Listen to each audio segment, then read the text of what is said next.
ke narasumber kita yang kedua, yang pastinya udah kita tunggu-tunggu sekali nih ya. Sudah ada Bapak yang dari tadi senyum-senyum ya. Langsung saja, ini ada Bapak Insinyur Ono Wibowo Purbo, MN PhD. Beliau adalah seorang ilmuwan, pendidik, aktivis teknologi yang telah mendedikasikan hidupnya untuk memperjuangkan akses internet murah dan pendidikan teknologi yang terbuka bagi masyarakat ya. Insinyur Ono Wibowo Purbo ini dikenal dengan akrab dengan panggilan Pak Ono. Memiliki rekam jejak akademik yang sangat luar biasa juga ya. Beliau menyelesaikan studi S1-nya di Teknik Elektro ITB, kemudian melanjutkan S2 di McMaster University Kanada dan juga meraih gelar PhD dari University of Waterloo Kanada. Tentunya di bidang teknologi ya, teman-teman. Teknologi seperti RT/RW-net ya, teman-teman pasti tahu banget nih. Terus juga ada wajan Open BTS yang memungkinkan membangun jaringan internet secara mandiri dengan gaya kasih, terus juga mengikuti seminar dan pelatihan-pelatihan. Lebih menarik lagi, Iki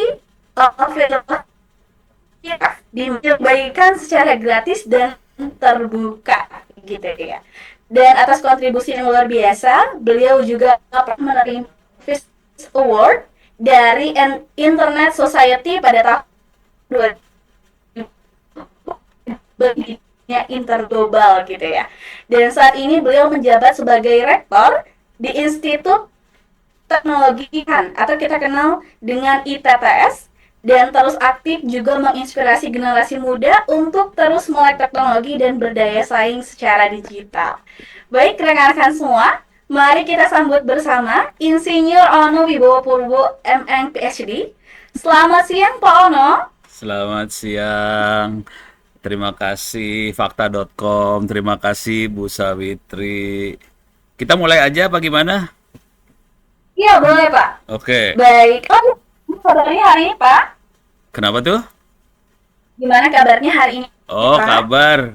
Sinyal nggak bagus ini, putus-putus. Baik, walaupun sinyal putus-putus, semoga hubungan kita tidak terputus ya Pak ya. Ya. Oke. Kita langsung aja ya. Baik, silakan Pak. Boleh, terima kasih. Terima kasih fakta.com, terima kasih Bu Sawitri, tadi penjelasannya keren banget. Boleh dong di-share slide-nya. Tapi nanti kita akan tektok antara slide sama Wikipedia nih. Slide-nya bisa di-share. Oke. Kira-kira gini cerita gedenya ya. Yang akan saya sampaikan di sini adalah pengalaman selama ini di kampus ITTS sih sebetulnya. Jadi saya mungkin nggak kayak Bu Sawitri. Orang psikologi bisa menjabarkan ya. Harus gini. Ono mah orang teknik parah. Jadi saya akan sharing pengalaman di Institut Teknologi Tangerang Selatan. Itu yang pertama. Nanti saya banyak referensinya ke arah Wikipedia ya, biar lebih gampang ngelihatnya. Sebetulnya lebih gampang lagi kalau bisa ngelihat internet yang benernya sih. Oke, next lanjut. Cerita ini dulu ya. Jujur, ini naskahnya diambil sama teman-teman fakta.com dari tulisan saya tentang hilirisasi industri. Di dalam proses hilirisasi industri ada beberapa komponen besar, ada people, proses, teknologi. Saya fokusnya di people sih sebenarnya. Jadi ini hilirisasi industri mah buat ini aja lah. Buat gambaran bahwa kalau Indonesia mau maju, kita harus bikin industri. Salah satu komponen yang paling fatalnya adalah manusia gitu. Jadi itu aja ya. Kenapa kita perlu hilirisasi industri? Karena kita perlu membuat produk lokal supaya nilai tambah bangsa Indonesia naik lah, kira-kira gitu gambar besarnya ya. Next. Oke, lanjut. Seru ya. Next lanjut. Wih, internet saya yang tidak stabil ini. Wah, seru. Lanjut. Oke. Nah, ini sekarang kita mulai masuk ke kebanyakan nextnya. Mundur lagi. Mundur. Lanjutnya, maju satu. Nah, pisu. Bingung nih antara operator sama ininya. Maju satu. Maju satu. Yang ada gambar buku-bukunya banyak tadi. Ini kecepatan. Nah, mundur lagi, mundur. Yang gambar buku banyak tadi teh. Yang gambar bukunya Nah, oke. Di sini ada beberapa buku. Ini saya buka rahasia dulu ya. Ini buku ditulis sama mahasiswa ITTS semester 6, semester 7. Ini saya kasih contoh aja. Jadi kita di ITTS gini nih. Ini minta maaf nih Bu Sawitri. Mungkin kalau di universitas negeri mungkin nggak gitu kerasa ya. Cuman kalau kami itu universitas swasta. Dan kebetulan ini universitasnya masih baru. Konsekuensinya kita harus agak kreatif sedikit dalam membimbing mahasiswa. Jadi kita merubah si mahasiswa ini tidak hanya membuat skripsi, ya skripsi hanya pilihan, kita bikin mahasiswa itu menulis buku. Itu sebagai gantinya skripsi. Ini saya bahas yang paling ujung lah sebelah kanan. Ada buku membuat operator seluler 5G sendiri. Ini buku beneran ini. Jadi bagaimana kita membuat Telkomsel sendiri dan kita praktekkan. Dan jujur ini beroperasi di Tangerang Selatan di tempat kota kita berada. Ini beroperasi 5G sendirinya. Yang nulisnya namanya Fatah Fali Hilmi. Nanti dikasih lihat orangnya yang mana. Kenapa? Apa? Oh iya, bisa dilihat di IG juga. Nah, kebetulan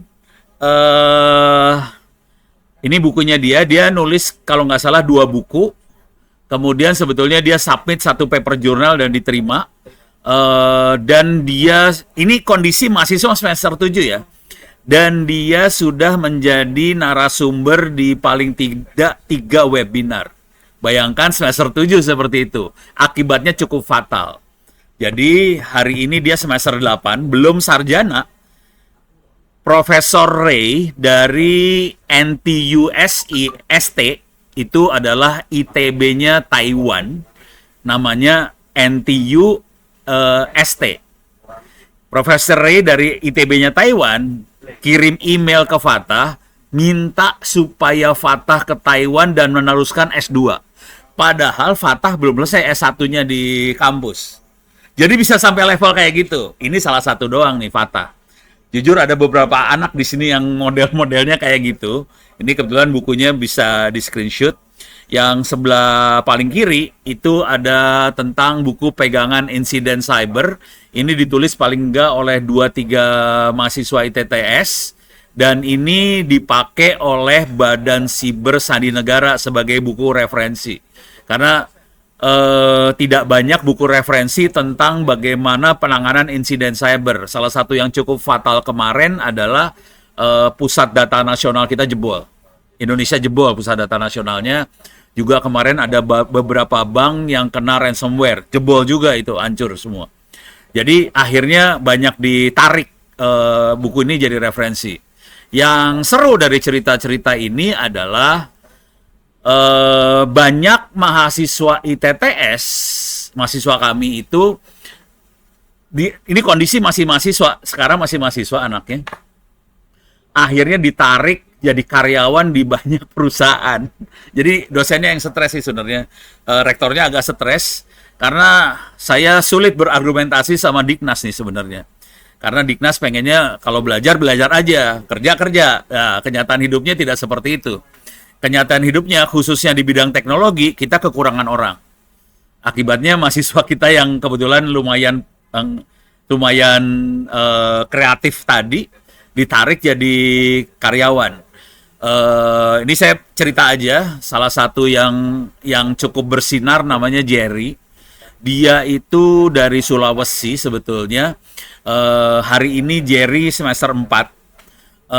Dan dia sudah hampir 1 tahun jadi karyawan. Gajinya dia, ini semester 4 ya. Jadi mulainya itu anak-anak itu rata-rata mulainya semester 3 magang. Saya harus cerita dikit juga. Di kampus ITTS itu kita magang semester 3. Mungkin di kampus lain semester 6-7 magangnya, kita semester 3 mulai magang. Kenapa kita magang semester 3? Karena pelajaran semester 1 kita pindahkan ke semester 8. Jadi pelajaran bahasa Indonesia, bahasa Inggris, PPKN, kita taruh semester 8. Semester 1 kita kasih pelajaran-pelajaran yang kata anak-anak Gen Z itu daging semua. Jadi semester 1 kita kasih daging anak-anak itu semua. Semester 1, 2 daging, semester 3 magang. Akibatnya pas magang itu, anak-anaknya udah jago-jago, ditarik jadi karyawan sama perusahaan-perusahaan itu. Ini kejadiannya salah satunya adalah Bu Elisa. Bu Elisa itu adalah CEO atau direktur salah satu perusahaan, namanya Teknologi Informasi Asia, TIA. Bu Lisa dan vice presidennya datang ke rumah saya, datang ke rumahnya Ono. Cuman ngomong gini aja, Ono, itu anak-anak bisa kita jadiin karyawan nggak? Sampai kayak gitu. Dan ini bukan hanya dia aja. Ini kalau teman-teman semua ngelihat postingan-postingan kita di IG, Instagram, di Twitter, hampir tiap minggu, rata-rata setiap minggu kita ada 2 webinar dan yang ngomong adalah mahasiswa. Banyak mahasiswa yang ngomong di webinar-webinar itu. Dan itu jangan khawatir, mahasiswanya bukan mahasiswa tingkat akhir ya. Ini banyak mahasiswa semester 1, semester 2, semester 3. Jadi mahasiswa tingkat bawah ngomong semua di webinar. Akibatnya parah banget gitu. Jadi mereka sudah biasa public speaking, dan juga ilmunya juga udah lumayan mumpuni lah, walaupun belum semumpuni dosen-dosennya ya, tapi udah oke lah. Ditarik sama perusahaan-perusahaan ini. Ini yang narik bukan main-main juga perusahaan-perusahaannya. Sebagian adalah perusahaan-perusahaan internasional. Yang terakhir kemarin Ubuntu adalah kayak perusahaan kayak Microsoft itu dunia. Di Indonesia dia bekerja sama untuk pertama kalinya sama kampus Institut Teknologi Tangerang Selatan dan dia bikin bootcamp. Kenapa dia bikin bootcamp? Karena dia butuh manusia buat support produknya dia se-Asia Pasifik. Orangnya dari mana? Kampus ITTS. Dan kita nanti targetnya kita akan menyebarkan ilmu ini ke semua kampus-kampus yang lain supaya anak-anak muda di kampus-kampus lain bisa ikut jadi supporting si Ubuntu tadi. Jadi udah kayak gitu banget. Ada Ubuntu, ada ID Cloud Host, kemarin juga Awan.io, kemarin ada Ion Network. Aduh, sampai stres. Jadi banyak sekali perusahaan-perusahaan itu bikin MOU sama kita, intinya mereka minta orang semua. Gitu. Jadi perusahaan itu, jadi kita rata-rata ya tugasnya kampus memang bikin manusia ya. Dan ternyata manusianya laku keras sampai kita yang stres. Oke. Nah, ini contohnya ini aja, buku. Dan ini buku laku keras banget. Harganya nggak mahal-mahal. Jadi kemarin ini saya ngomong sama siapa ya nih ya. Pokoknya ada perusahaan, saya kasih lihat nih ada bukunya, bikin 5G sendiri. Berapa? 125.000. Ah, masih murah. Oh, oke, masih murah. Kita bikin yang lebih mahal bukunya nanti. Oke. Naikin 1. Next, 1 aja, jangan banyak-banyak. Nah, ini contohnya. Yang sebelah kanan adalah Fatah Fali Hilmi. Oke, dia masih mahasiswa tingkat akhir di ITTS dan dia posisinya bukan di Indonesia hari ini, dia posisinya sudah di Taiwan. Itu ya, udah ditarik untuk S2. Kondisi masih tingkat akhir sebetulnya. Oke. Dan beberapa mahasiswa di TTS sekarang juga lagi mulai apply. Kondisi masih mahasiswa di TTS, mereka sudah mulai apply untuk S2 di luar. Ini ada Amanda, mahasiswi kita, dia lagi apply buat di Singapura S2 dan sebagainya. Yang sebelah kiri itu adalah Noras Nur Azizah. Ini semester 4. Kalau tadi Fatah udah semester akhir, Noras semester 4. Yang seru dari Noras ini adalah dia berhasil mendapatkan dana penelitian dari APNIC. APNIC adalah Asia Pacific Network Information Center. Di bawahnya APNIC ada ISIF Foundation. Dana penelitiannya adalah judulnya kira-kira gini lah, migrasi. minta maaf bahasa teknik banget ya, migrasi IP versi 4 ke versi 6 di kota Tangerang Selatan. Anggarannya alhamdulillah lumayan, 30.000 US dollar. Bayangkan ini mahasiswi minta maaf, bukan mahasiswa. Ini mahasiswi Institut Teknologi Tangerang Selatan, masih semester 4, ngajukan dana penelitian ke Asia Pasifik, APNIC, dapat 30.000 US dollar. Oke, dan yang seru dari ini semua adalah dia migrasi, ini kira-kira adalah penelitian jaringan di level kota. Dan teknik ini belum pernah ada yang bikin penelitiannya di level Asia Pasifik. Akhirnya apa? Kita jadi contoh buat Asia Pasifik. Yang mengerjakan semester 4.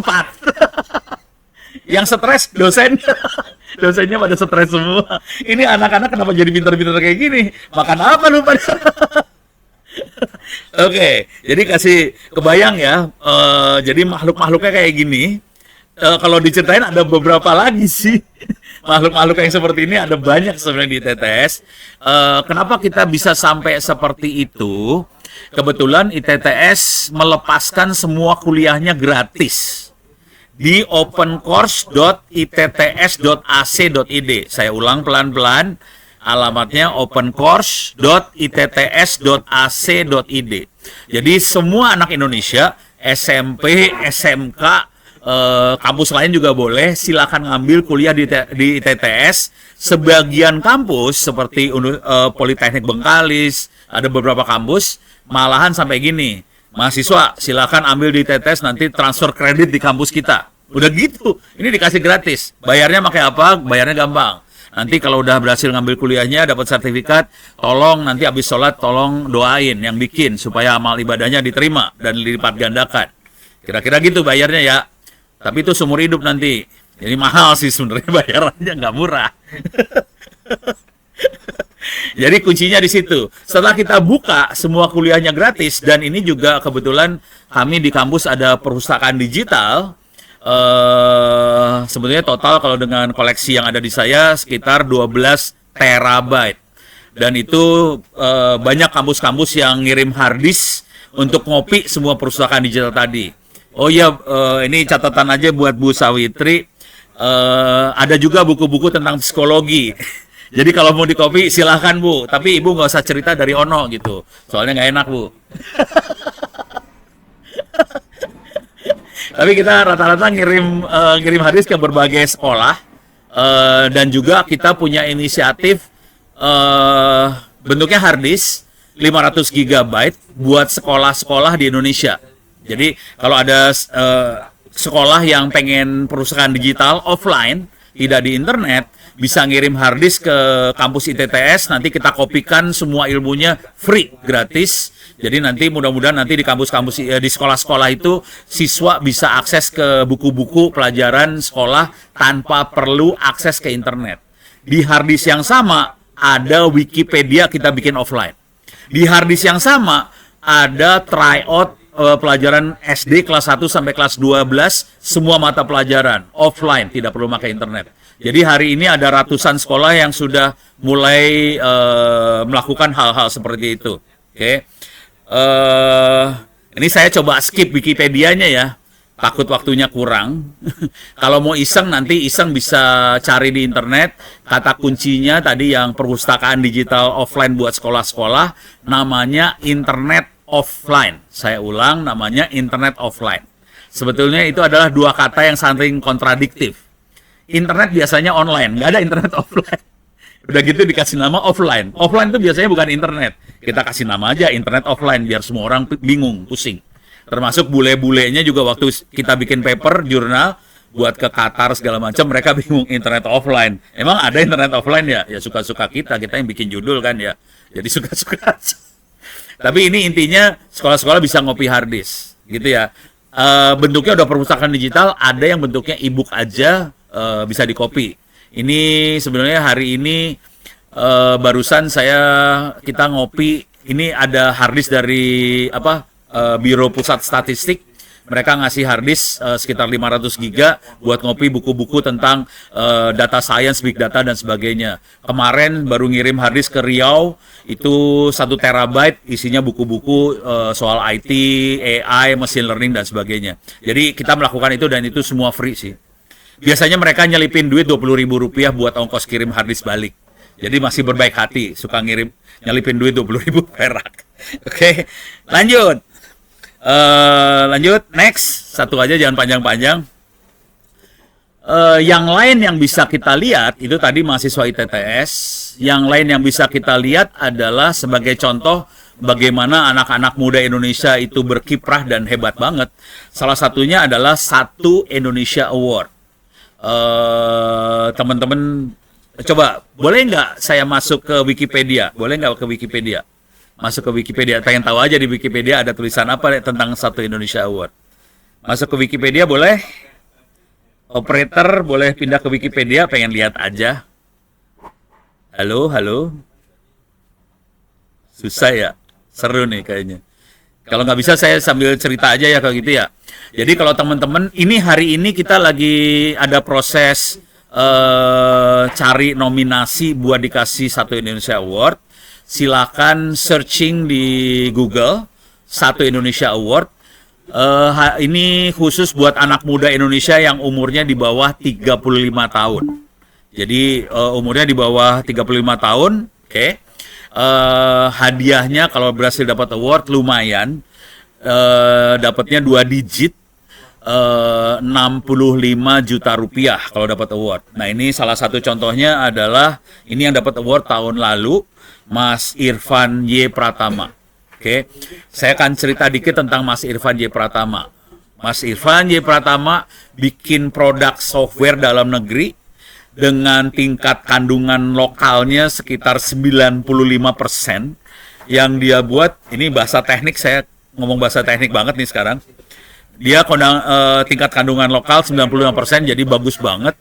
Produknya adalah bikin aplikasi. Wah, oke, bisa masuk ke Wikipedia. Coba tulis 1 Indonesia Award. Oh, udah keluar. Tapi kok remang-remang di sini kelihatannya ya? Waduh, nggak kebaca. Susah ngebacanya.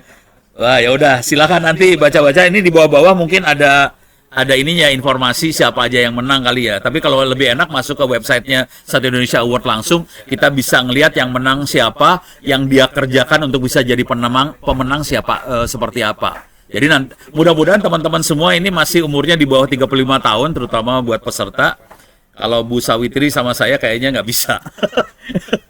Buat peserta yang di bawah 35 tahun, tolong dibaca-baca bagaimana caranya bisa masuk.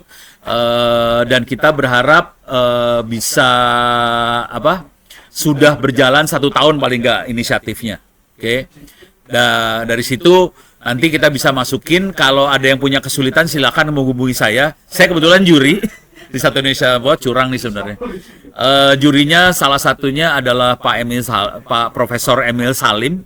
Beliau adalah Menteri Lingkungan Hidup Ekonomi masanya Soeharto.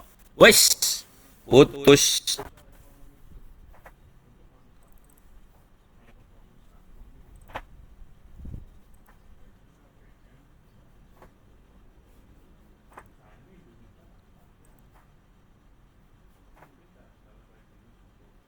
Ya, putus dia. Putus tadi. Oke, mudah-mudahan. Coba nyala mudah-mudahan sekarang. Terlalu semangat, putus. Udah masuk lagi. Mohon ini slide-nya dikeluarin lagi deh, saya biar cepet aja deh. Oke. Jadi masuk ke 1 Indonesia Award. Jadi harapannya teman-teman peserta di sini yang mungkin usianya di bawah 35 tahun, ya putus lagi.